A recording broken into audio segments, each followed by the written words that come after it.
still alive.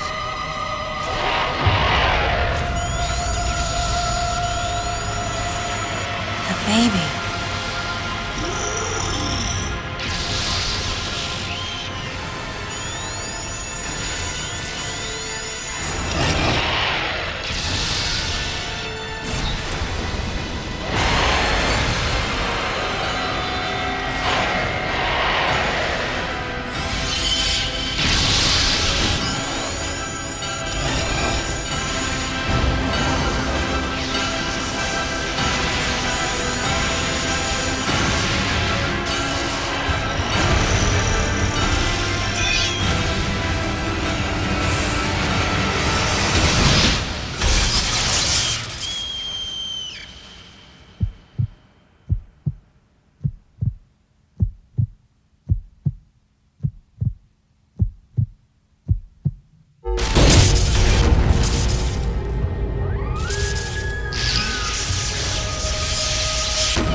Mother, time to go.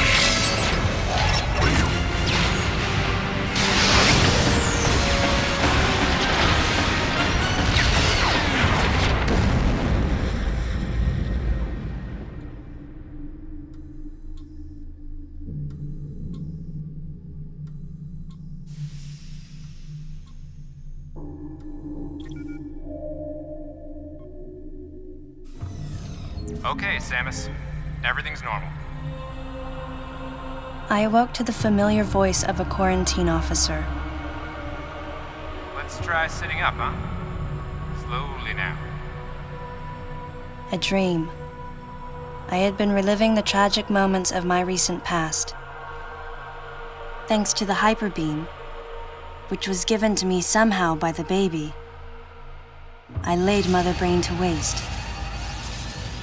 And the explosion that followed destroyed planet Zebes, along with the remains of Mother Brain, the space pirates, and my long-standing nemesis, Wrigley, and the baby. Come on, Samus. Let's go next door.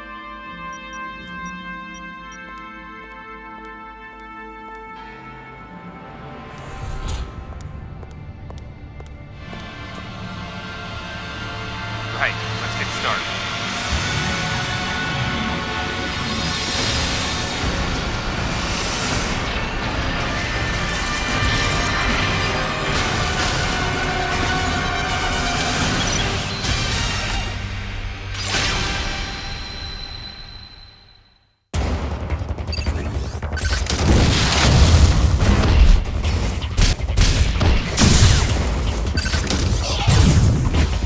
Samus, now's your chance. Looks like you took quite a bit of damage. It's unbelievable how well you've held up. I wondered if this too was a result of the power the baby gave me. Right, you're due in the meeting room. The big dogs are waiting. I gave your suit a polish so you'd be at least somewhat presentable. Not even a fragment. None of the baby remained on me. I knew it to be true, but still couldn't help looking at my palm for a sign. Never again would I encounter the baby. Never. The finality of it struck me once again. Mission completed. The planet Zebes was annihilated, and all Metroids were exterminated. A simple report, almost dull even, but it felt momentous to me.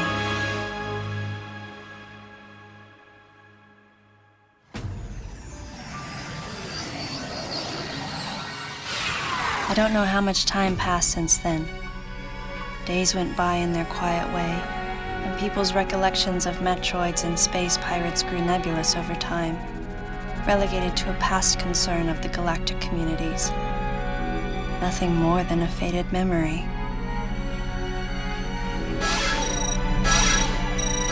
Codename Baby's Cry. A common SOS with the urgency of a baby crying. The nickname comes from the fact that the purpose of the signal is to draw attention. The signal was coming from a remote part of space. I altered the course of my ship as if this detour had already been part of my flight plan. Baby's cry. It was as though it was crying specifically for me.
Samus, looks like I'm gonna need to ask for your cooperation on this mission, but I'm also gonna have to ask that you follow my commands.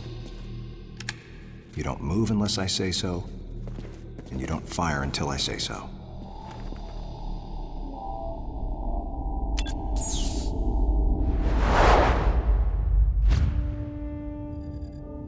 Any objections, lady? The thumbs up sign had been used by the Galactic Federation for ages. Me? I was known for giving the thumbs down during briefing. I had my reasons, though. Commander Adam Malkovich was normally cool and not one to joke around, but he would end all of his mission briefings by saying, "Any objections, lady?" He was joking, but others weren't. At the time, I felt surrounded by people who treated me like a child, or used kid gloves because I was a woman. And yet with Adam, I was grateful for the nod. My past has left me with an uneasy soul, and as a result, it touched me on some level that Adam would acknowledge that past by calling me something delicate, like lady. And I knew more than anyone that every word from Adam was deliberate. My thumbs down was a twofold response. A sign of derision at being called a lady, and a signal of my complete understanding of the mission orders. The other soldiers were always willing to support me with easy smiles despite the fact that I clearly had so much yet to learn. Among them was Anthony. In the face of his well-meaning behavior and that of the other soldiers, my response was to become increasingly bitter. I was a child, always with something to prove, a chip on my shoulder. And I was angry. I felt that if I let my guard down, I would easily be broken. And beyond that, I was scared. But even in the naivete of my youth, I could see in Adam's joking manner how close he felt to me. Adam knows my past, and he knows me better than anyone else. Confession time. Because I was so young when I lost both of my parents, there's no question I saw Adam as a father figure. When I rebelled against him, I knew I could get away with it. And his paternal compassion in the face of my rebellion reinforced the special bond I felt with him. I understood well that chances were slim that I would ever find anyone that understood me like Adam. And yet, when the time came, I still left his side. I was so young and naive.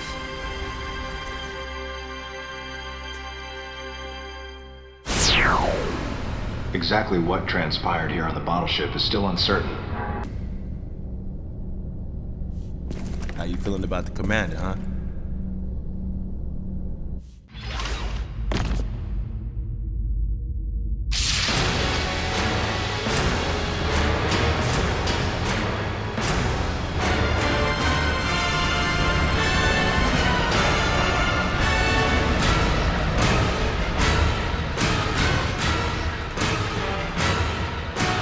Ian has arrived at the drive unit. Ian, be careful out there. I know this is a routine fix, but don't let your guard down. There were 300 people on board. Their lives are in your hands. Roger that.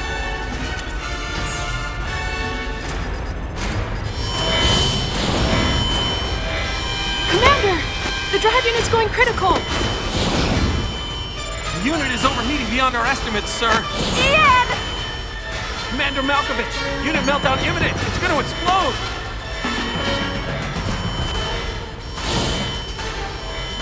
Prepare to disengage the drive unit immediately. But Ian's still inside! Adam, I can reach him.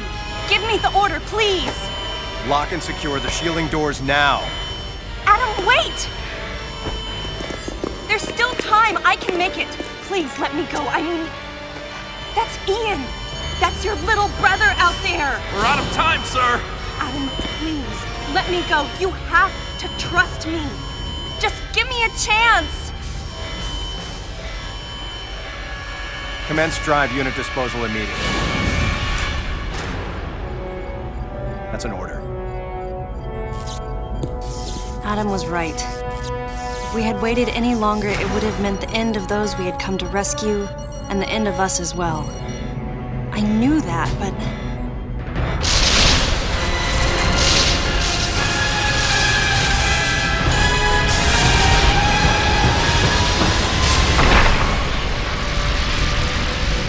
At the very least, you wouldn't be standing here now. That's what the commander was most scared of.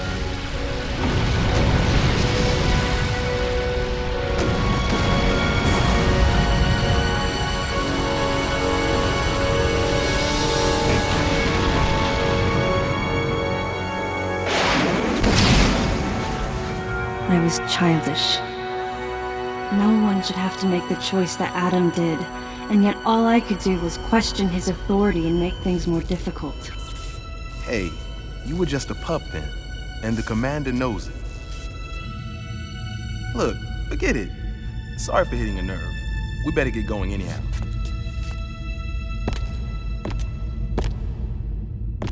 Man, if something like that happened now,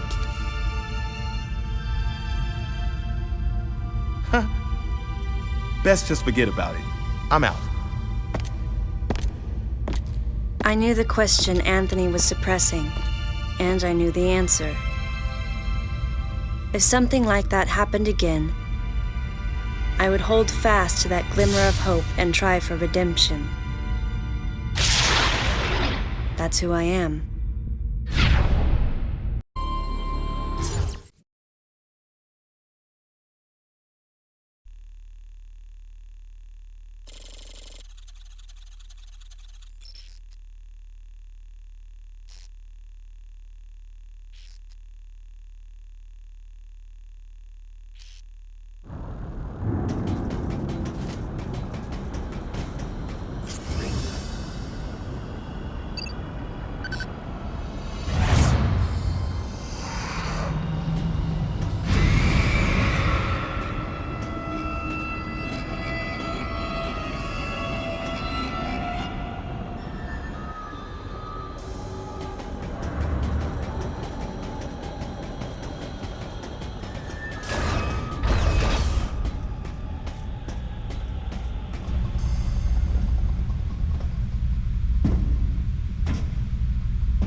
Get out the way!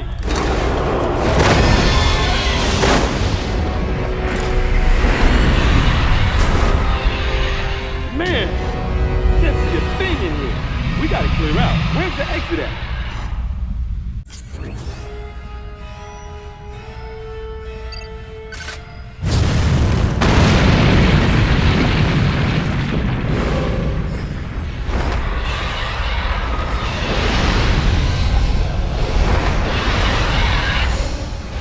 Duck. This ain't good.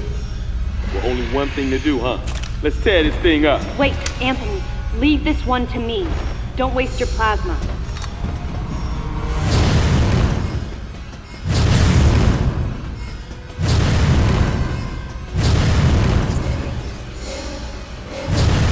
Samus, blast the eruption port to get the magma flowing.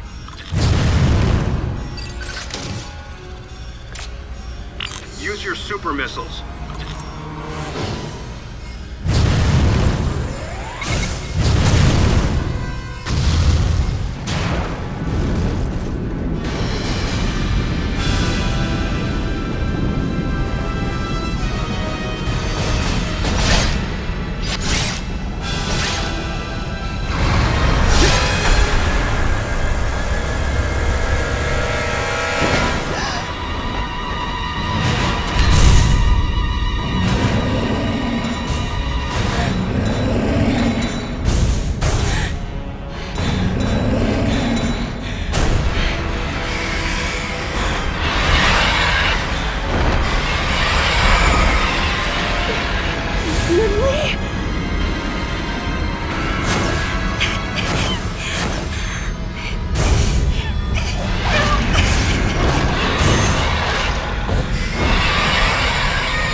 Samus, do you copy? Samus! Samus, use your plasma beam! No! What's your status? You can't be! Samus, do you read me?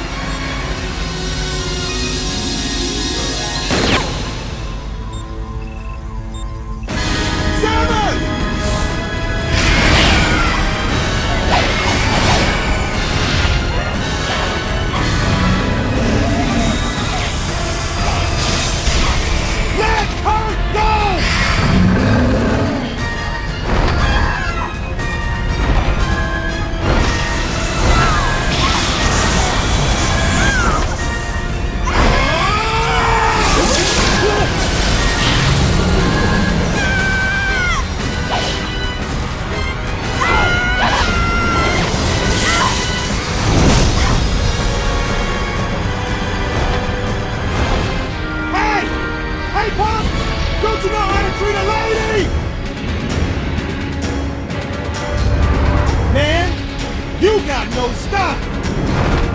I think I gotta teach you a lesson about Samus. Come on!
I wondered if Anthony was conscious as he hit bottom. Unbearable thoughts welled up in me, making me want to get as far away as I could. I regretted not being able to protect him. And I regretted thinking, even for a moment, that he would betray me or fail to come to my aid at the expense of his own safety.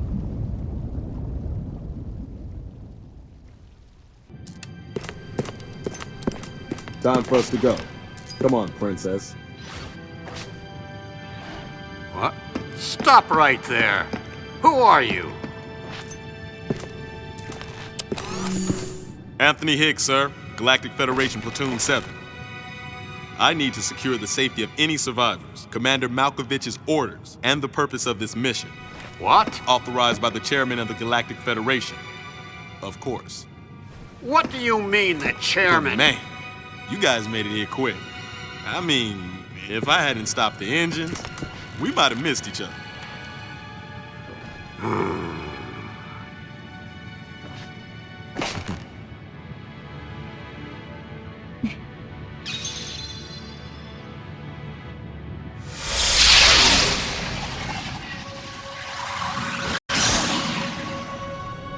Crazy. Crazy how something good can come out of something bad.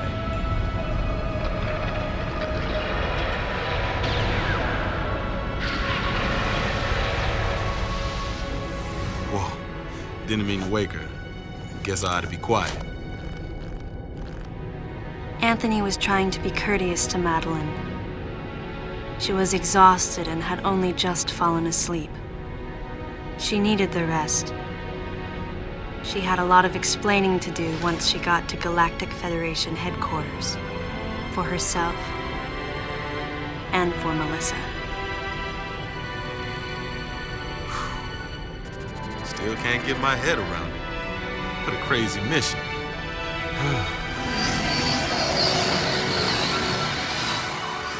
Anthony sighed as he muttered to himself.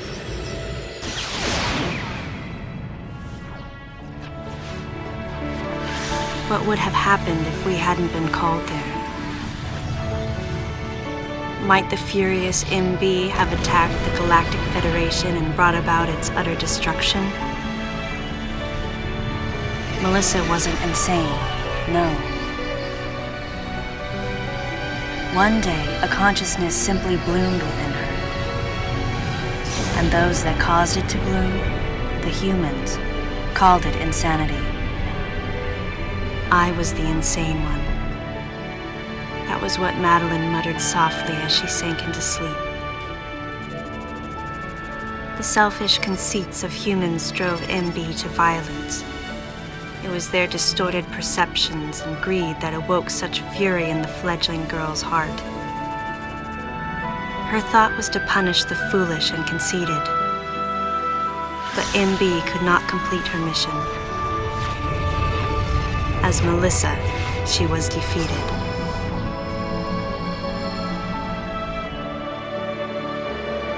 With their one vulnerability overcome, the Metroids were indestructible.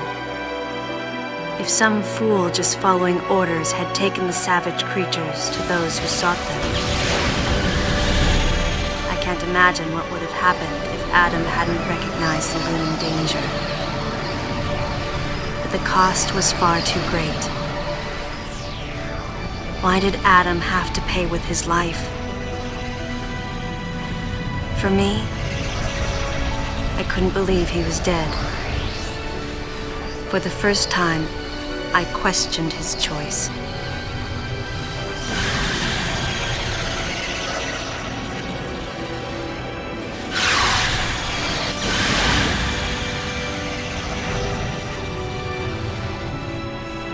No objections, right, lady? I heard Adam's voice in my head.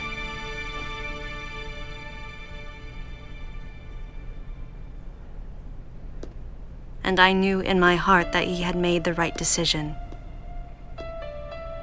just as he had so many years ago. In that moment, I swore not to grieve his death. And for the first time, I gave him a thumbs up, just in case he was watching over me.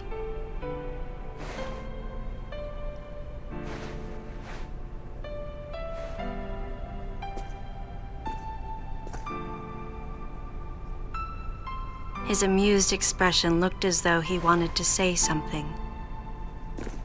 His face and Adam's swirled together. That last smile as Adam drifted away.